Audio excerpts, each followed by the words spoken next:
जय गौ माता, जय गोपाल। सतगुरुदेवनी जय, भारत मातानी जय, गौ मातानी जय। संत श्री सदाराम जीवदया ट्रस्ट ભેસાણા ગૌશાળાથી શારદાબેનની સર્વેને નમ્ર વિનંતી છે કે વરસાદના કારણે ગૌ માતાને વાડામાં ગારો બહુ થઈ જાય છે।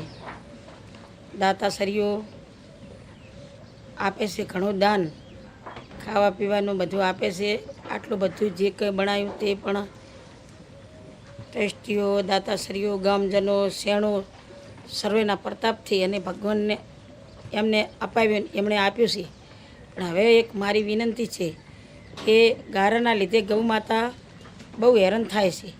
એટલે ગાય માતાના તળિયા, ભાઈ તળિયા બનાવવા છે એને કોઈ ફૂલને તો ફૂલની પાંખડી થોડે જેટલી શક્તિ હોય, ધારો કે 25 ફૂટ 50 ફૂટ એવા દાતાઓ 1 ફૂટના 70 રૂપિયા એ પ્રમાણે જે તમને પરમાત્મા યથાશક્તિ પ્રમાણે કરાવે તે દાન આપો।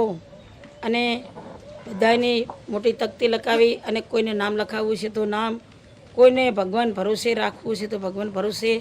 અને ગૌ માતા અને કૃષ્ણ પરમાત્મા અને મારો ભોળોનાથ સૌની રક્ષા કરશે, અબોલ જીવ સુખી થશે તો આપણો દેશ, આપણે સર્વે સુખી રહેશું। કાંઈ લઈને આવ્યા નથી, કાંઈ લઈ જવાના નથી, અહીંનું છે, અહીં રહેવાનું છે। અને ભાઈઓ, હું વિનંતી કરું છું તો અબોલ જીવો છે એના માટે ખૂબ ધ્યાન આપજો। પરમાત્માએ કીધું છે, કૃષ્ણ પરમાત્માએ ગીતામાં, હે અર્જુન, અણુ અણુમાં મારો વાસ છે। ભગવાન ભોળાનાથે કીધું છે કે કંકરમાં શંકર, જીવમાં શિવ, સર્વેને મનુષ્ય ધર્મને આપણે અબોલ જીવોની સેવા કરવાનું ધર્મ છે। આટલી મારી વિનંતી છે। જય ભારત માતા, જય ગૌ માતા।